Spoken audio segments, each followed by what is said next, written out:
So I recently changed the theme of what I have set up my account with my pin posts. Originally, I was focused on Hegelian dialectics because around the time I unlocked my account, I started getting into the whole framework where, oh my gosh, this is all the Roman Empire.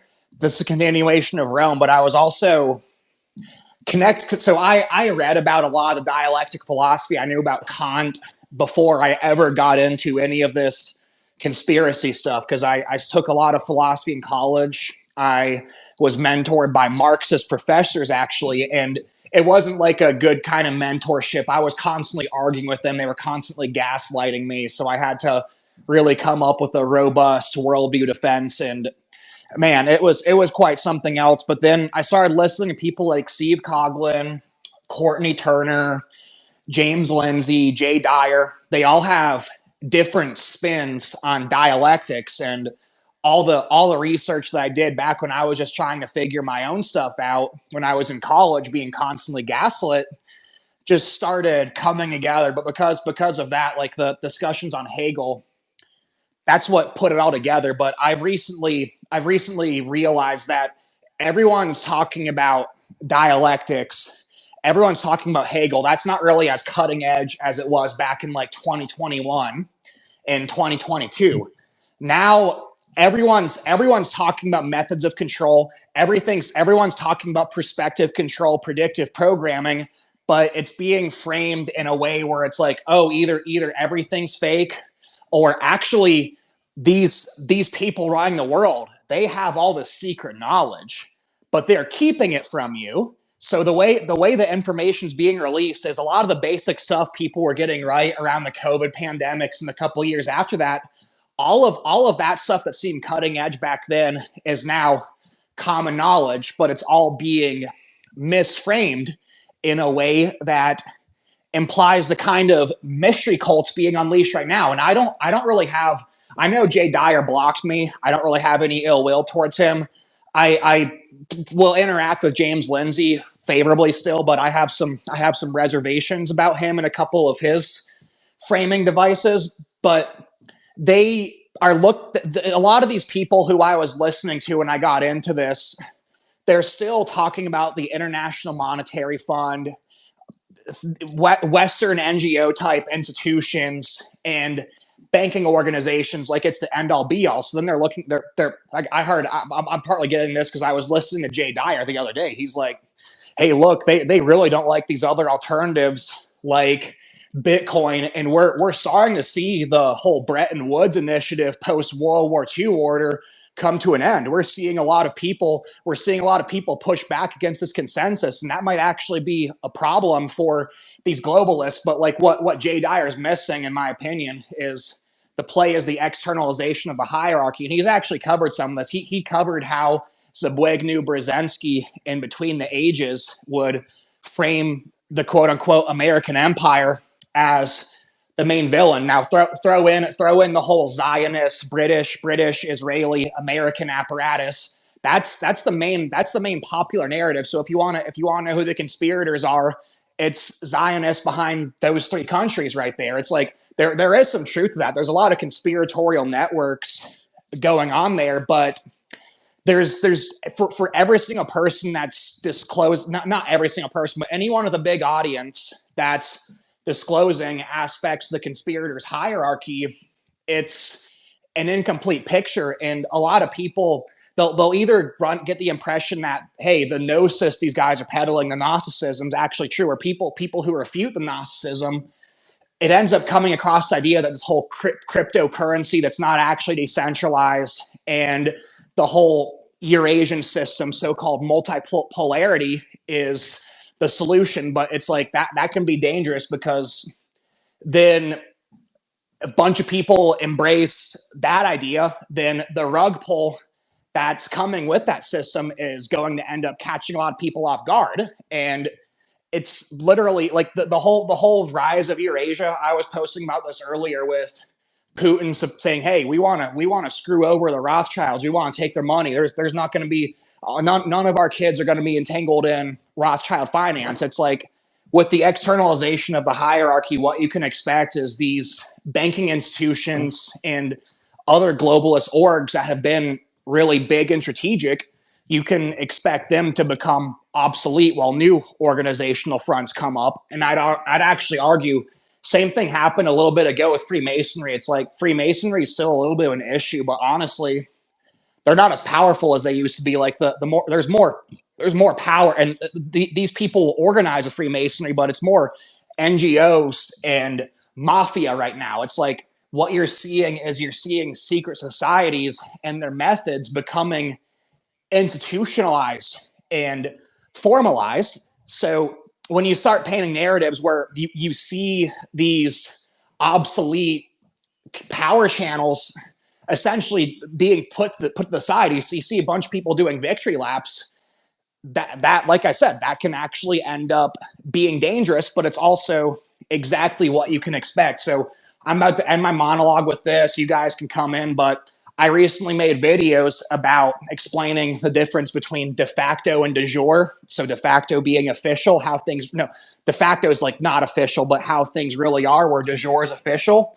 Same thing going on with formal versus informal distinctions. It's like so an example of this is, Freemasons would meet at lodges, and at lodges things would be meeting in secret to coordinate things. But now look at the Davos Lodge. It's still a lodge, but it's not a Freemasonic lodge, but it's putting out all this globalist policy.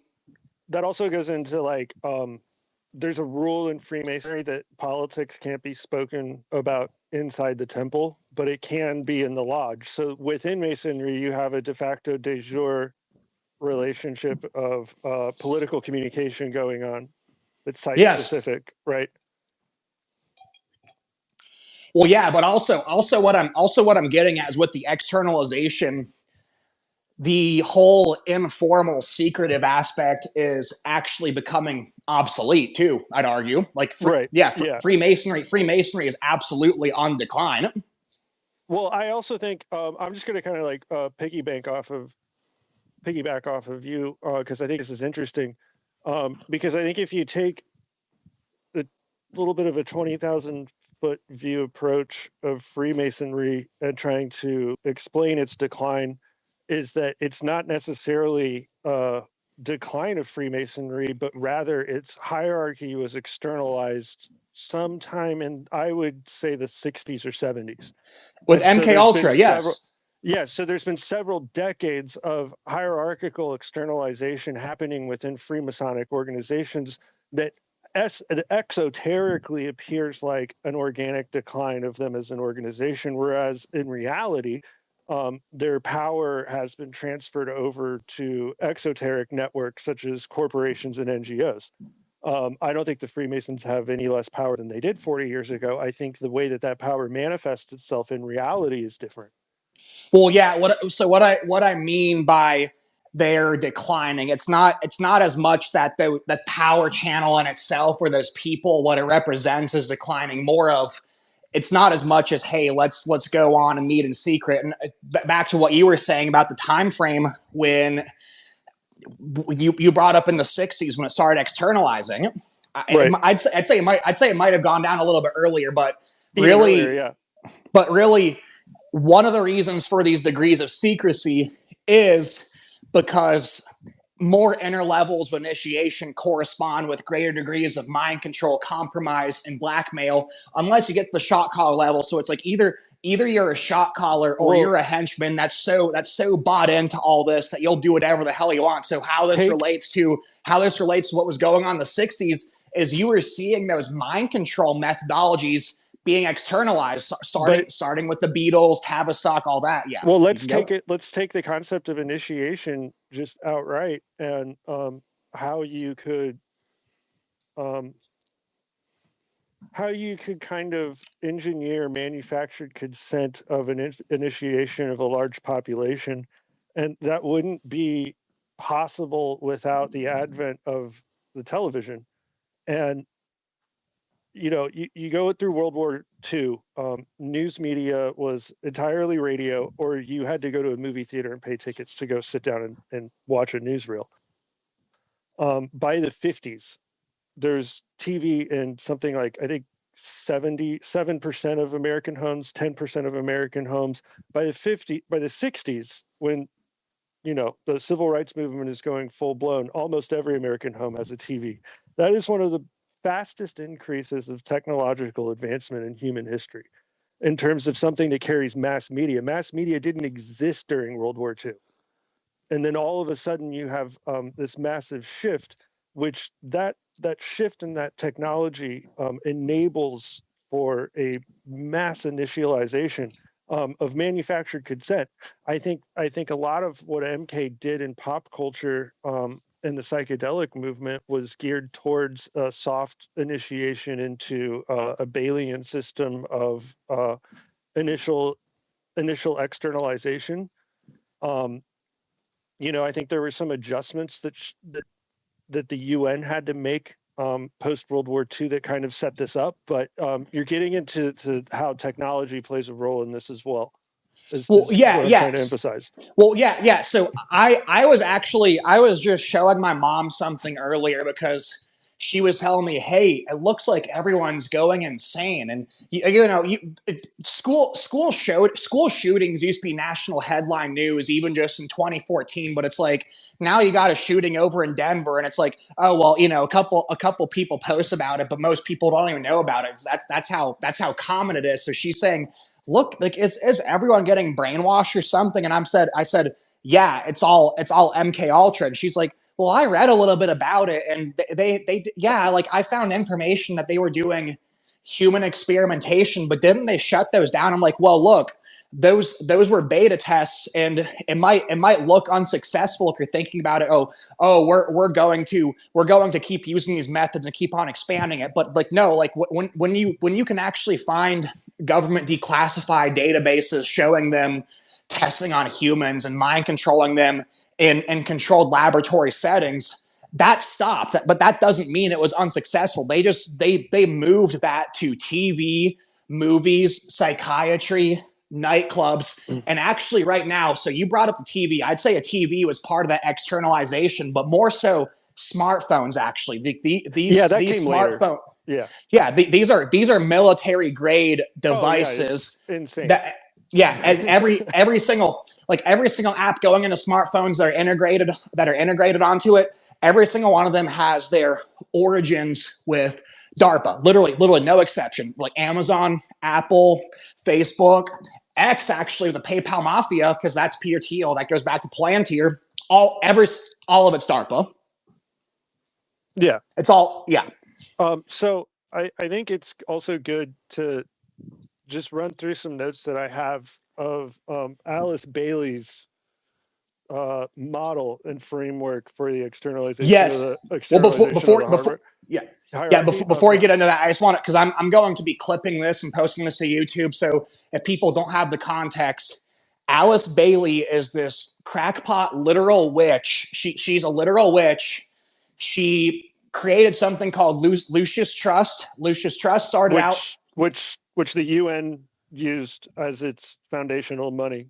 Well, and that, yeah, By the way, and that's why if you go to the UN headquarters, they have a sideways pyramid with this altar that supposedly connected to the Earth's magnetic field because that makes it like extra spiritual and supercharges your aura or something. But essentially, this Lucius Trust actually started out as Lucifer Publishing. It was originally like straight up Luciferianism. It was an let occult me book. drop. It was a occult book club. It was the occult book club that a lot of these Fabian socialists and Council on Foreign Relations members would use, like Rockefeller. So Rockefeller actually bankrolled it, and it was actually on Rockefeller land. So, and it used to be, the address for it used to be straight up 666 United Nations Plaza, but they changed it to 866 because that would be a little too obvious. So yeah, go ahead. I just wanted to get, because it's so in your face. It's so in your face once you start getting these details. Yeah, hold on. I'm dropping something in the chat that'll be good for everyone to You see. go ahead. You can go Because ahead and put it in the reply. Also, go ahead and put it in yeah, the their reply to this logo, post too. Yeah, their logo is worth looking at. yeah, If you're into symbolism. absolutely. So the rough gist of this, and it's good to know. Alice Bailey was mentored by Helena Blavatsky, so that's another rabbit hole that you guys can go down on your own. Another witch, by the way. She's a literal witch. Yeah. So also, it's important to distinguish that the externalization of the hierarchy can also be just something that happens in secular organizations that has nothing to do with occult magic or weirdness. It's just a term used for overall transparency and accountability within an organization. It doesn't have to be this evil occult thing, but in terms of how we're talking about it today, it definitely is. Yes. So the key elements of Bailey's, this is from my notes I took in college, so bear with me. Key elements of Bailey's externalization of the hierarchy is a closer rapport with humanity. The hierarchy will foster deeper energetic links, aiding humanity in solving global crises through collective goodwill and human relations. The externalization of the ashrams. Now, this is important. Certain inner groups, which she calls ashrams, which are led by masters, will externalize, meaning their members, somebody already incarnated as disciples, will form visible organizations or communities on earth to demonstrate hierarchical principles. So this, like the UN is a great example of this, right? The end goal of Bailey's externalization of the hierarchy is actually the reappearance of Christ. As she says it, she uses the word Christ all the time, but as it doesn't take an idiot to know that she's talking about the reemergence of Lucifer in terms of the phoenix raising up from the ashes, as the climactic world teacher that embodies the aspect of love and divinity. So this isn't an eschatological process for Bailey, actually. Well, it's the so going back to Hegel, it's the end point. It's the end synthesis of the end of history, because in Hegelian dialectics, you have a process. You have the process that everyone talks about of antithesis, thesis, antithesis. Then those two Aufheben. Well, the Aufheben comes before the synthesis. The Aufheben's negation. That's the really important part of it. But you keep going down this process of synthesis and negation until you get to this. So when you hear leftists or collectivists say, well, history will judge. Like literally, the God in the Hegelian system is once you reach this end point of history, and Hegel didn't actually flesh this out. This was fleshed out later by Teilhard Chardin, but the end point of history. I just want to get the end point. The end point of history is actually people. Everyone who's on board with the program collectively ascends to godhood. So God is the people who make it to the end of the dialectic, judging who's on the side of dialectic or who's against it. That's fundamentally what's going on there. That's Chardin's. Granted, I have to give him brownie points here because that's a relatively optimistic look of this process, because the opposite end of the spectrum is where you land in Nietzschean realms of existential negation, where the ultimate synthesis in the end of the dialectic is pure nihilism.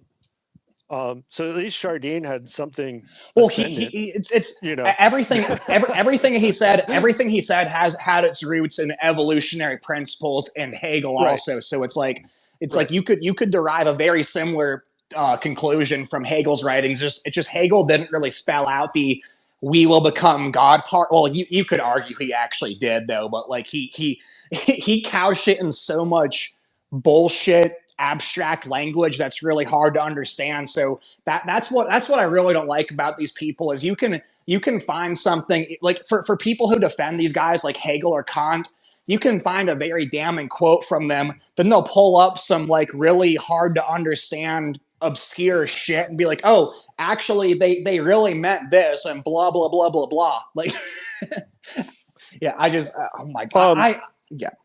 So there is a timeline that Bailey offers for those that aren't aware. So there's her like end plan in terms of her prophecy is that 2025 is the year that the dialectic stops, and it's the coming of the new age. but this starts earlier, pre-1945, in what she calls the preparational period, where this is starting to Bailey's interesting because she requires a human level response to everything that the hierarchy does, where there's a causative thing going on in Bailey's writing that's very interesting. I mean, it's alchemical. It's dialectical. It's alchemical. That's why there's a cause and effect Well, in the way that she arranges it. But the pre-1945 stage, the hierarchical actions that she's talking about is masters impress ideas on leaders, artists, and thinkers, founding of groups like the Arcane School. The human response required of that is the development of goodwill, recognition of soul unity amid world wars. She's very aware that the wars are engineered, both of them, in terms of setting the stage for this new world order. This is completely apparent. There's from 1945 to this year is what she considers the interim adjustment. This is there is a festival in 1945 that she talks at where she talked about the externalization of the hierarchy pretty extensively. And this is basically what sets up the UN. Post-World War II savage work, hierarchy aids reconstruction while humanity proves maturity. Decision at 1945 festivals for externalization increases aid to UN and similar bodies for peace. The human response that she has at this stage is humanity as world saver through right action, overcoming materialism and nationalism. Becoming the oneness, kind of that omega point that you're talking about that Chardin was striving for. And then the last thing I have here in my notes in terms of the phases, no, sorry, second to last thing in my notes in terms of the phases of externalization, the initial externalization. So keep in mind, those are two preparatory phases. It's a preparatory phase and an intermediate phase. 2025 is the externalization. We're going through it right now, according to her work. And this, yes. yes. And so this is in my notes. It says masters and initiates take physical forms of roles. Christ reappears possibly via radio or TV. The human responses, mass invocation via the great invocation, formation of seed groups for New World Order based on synthesis. And then post 2025 is the full manifestation of the externalization, which is hierarchy is fully visible, new revelation on soul nature and the seven rays, end of separative cycles, complete integration of Shambhala hierarchy, humanity triangle, ashrams guide global education and governments. The human response to that is widespread discipleship, alignment with divine purpose, leading to an enlightened civilization. Yeah, and for the people who can't fit into the mold of discipleship are the useless eaters. So all this good sounding stuff of we're all going to come together and collectively ascend, that just kumbaya shit. Yeah, that just applies to the few that make it. The people who, because like when it comes to these, like back what I was saying earlier, when it comes to the externalizing means of initiation, this stuff creates mass psychosis. It ends up being genocidal. So it's only going to apply for either the people who are in on it or the people who can be completely engineered. And that's essentially what you didn't bring this up, but if you look at the kind of conspiracies and you look at what these, like, the Illuminati said later on, Marxists, they talk about the coming of a new man. They believe they can essentially reprogram human nature and make us into something new. And actually, I heard you talking, Danny. Let me just get this really quick, because this is the kind of thing I'll forget. Jordan brought up her idea of cause and effect. So this ties in nicely with my Enlightenment project. Now, most of my Enlightenment stuff is just on Courtney Turner's show. She hasn't published a new episode yet. I did with her. But it's really the cause and effect is really important to understand. So I'm not like an Aristotle simp. I'm not a Thomas Aquinas simp, but they definitely got principles of causality correct. Yes. So what Aristotle had is you have material, formal, efficient, and actually final or end cause. But when it comes to Alice Bailey, it's this whole pantheism. Everything is ebb and flow and has continuity into each other. It's like there's a sense in which, in the Aristotelian view, that's correct, because everything goes back to the first cause. But when there's no end cause or destination cause in that system. Instead, the end for Alice Bailey is you transcend the material, because she has a Gnostic framework where, because Aristotle, this is another difference. In Aristotle, the material cause is something that's very important. So like this is getting a little bit abstract, but let's say you add heat to a certain object. Like if you add heat to paper, the paper will burst into flames. But if you add heat to metal, it'll just get hotter, and it won't start melting until you get to really high temperature. So according to Aristotle's logic, the very material, the very thing being acted on, is actually a cause in itself. But when it comes to Alice Bailey, this material, that's the part of, like, if you're don't have the gnosis in her system, if you're not awake to the way things really are with her hermetic principles, you're just material being acted on. But in her system, individuals can rise above what she calls passive reaction by mastering their thoughts and actions to become conscious causers rather than effects. So she artificially creates a cause versus effect dialectic in humanity. Well, so the people who are just like going along with this causal ebb and flow, those are just effects. But the people who have gnosis, they're the causers. And people awakening to become causers, that's her substitution for the whole end cause for Aristotle. And in that framework that she offers, you can justify killing a lot of people that don't have the gnosis because of carbon tax. Like that's how you set up the carbon tax initiative, and you actually say someone's not worth, their existence isn't worth having, right? I mean, that's how you start to build that framework.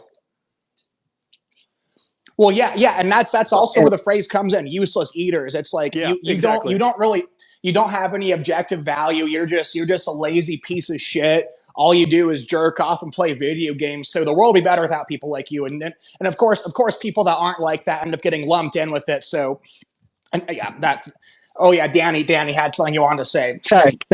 Yeah, because I don't want to forget this. Also, I was just running around a bit. But you mentioned also the psychological aspect of externalization, and I would say that would actually come from Maslow.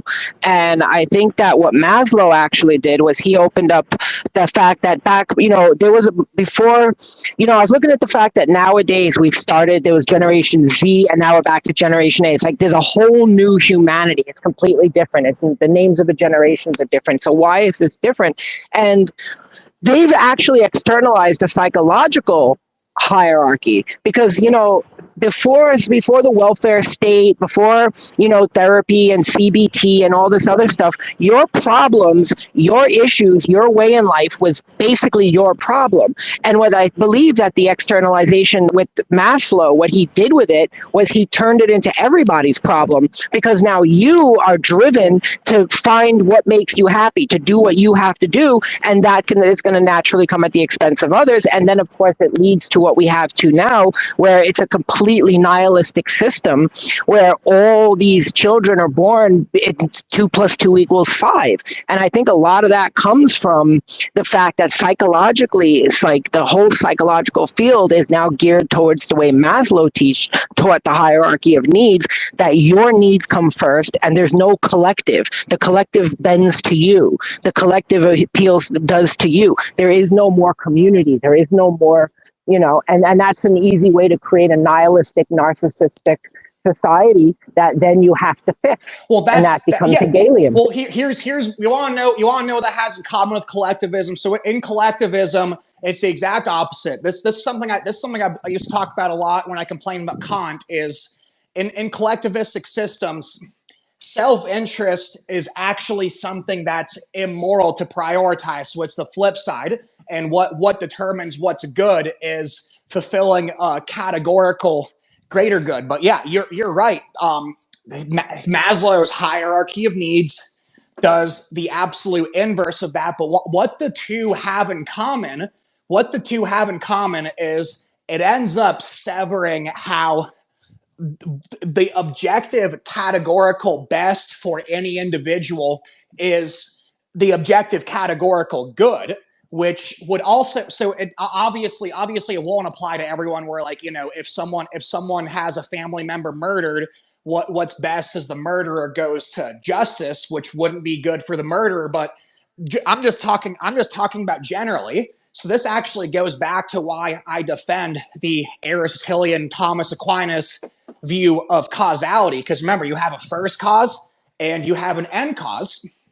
Scripture, the Apostle Paul says all things are from him, to him, and for him. That's everything comes from the first cause and it comes back to the end cause, which according to Paul is Christ. And if you're just a vague monotheist like a Jew or Muslim, it would be God, but the principle would still apply. And it's not to say it's pantheism where God differentiated his being and they all came back and they're all coming together. It's more of like the end that is best for those who are in Christ in the Christian system is to return to him in a perfect fellowship and harmony. But it's not like they're being literally fuses. But just on a side note, and why that works metaphysically is you have a perfect justification for why the good of the many and the good of the individual are, and not only are, must be in perfect harmony. So if you end up trashing this classical metaphysics that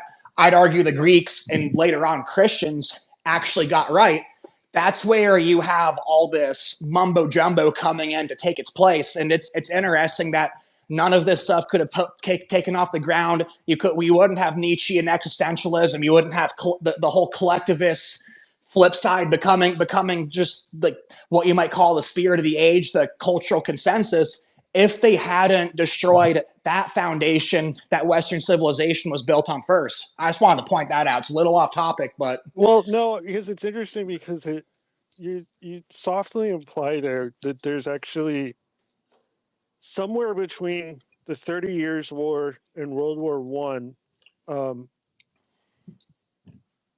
the system learned how to engineer causation. Well, yeah. Okay. That, like, right? Yes. Yes. Well, yeah, and just you brought up 30 Years' War. I just want to bring this up because 30 Years' War was the justification for destroying the whole Christian metaphysics that the West was built on. And I'd argue the externalization of the hierarchy actually goes back to the Renaissance. So back at the time, so I would argue the Catholic Church was corrupt. You had really bad people in Rome in the 1200s, but they were working with a really strong Christian consensus. And I'd say that the 1200s, even though there was a lot of corruption, even though I complain about the Knights Templars a lot, it was actually a very spiritually healthy time. And compared to the rest of history, it's like, yeah, they might have had lower lifespans than you'd have maybe in like starting in the 1800s or something. But compared to the rest of the history, they were doing pretty damn good there. And even though you had a corrupt papal power structure, which I'd argue were occultists on the inner levels, and I can prove that with the Knights Templar and these military orders that were calling the shots, for instance.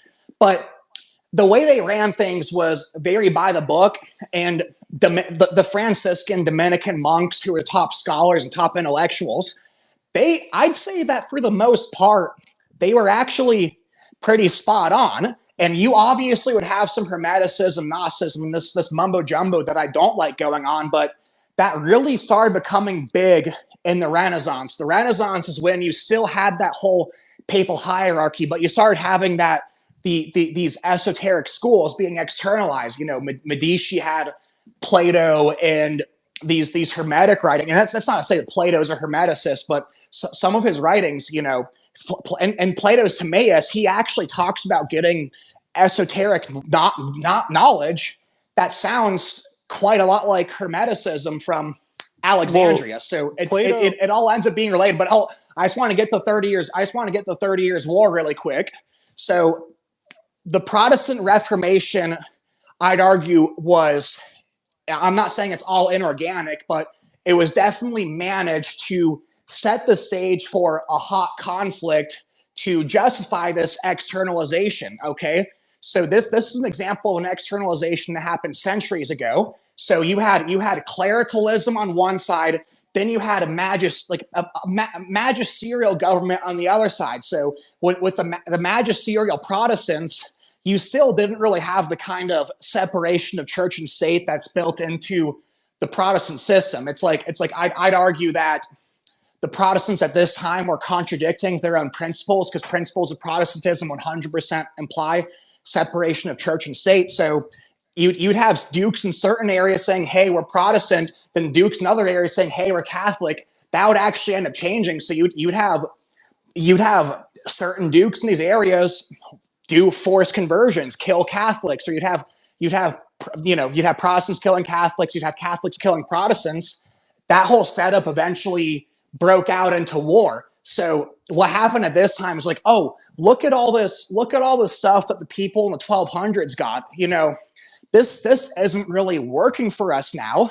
We need to start new foundations. And you actually saw the Hermeticism being revived during the Renaissance, being externalized during the Enlightenment following the 30 Years' War. Because if you look at Descartes, Kant, Hume, all these guys who were attacking the medieval scholastic method, they were actually formalizing Hermetic principles, making it sound intellectual. So, and now it's with this whole New Age movement, you're even removing the whole rationalistic, logical, analytical, philosophic veneer that those esoteric ideas are wrapped up in, and it's just you're getting just straight up pure mystery Babylon, I'd argue.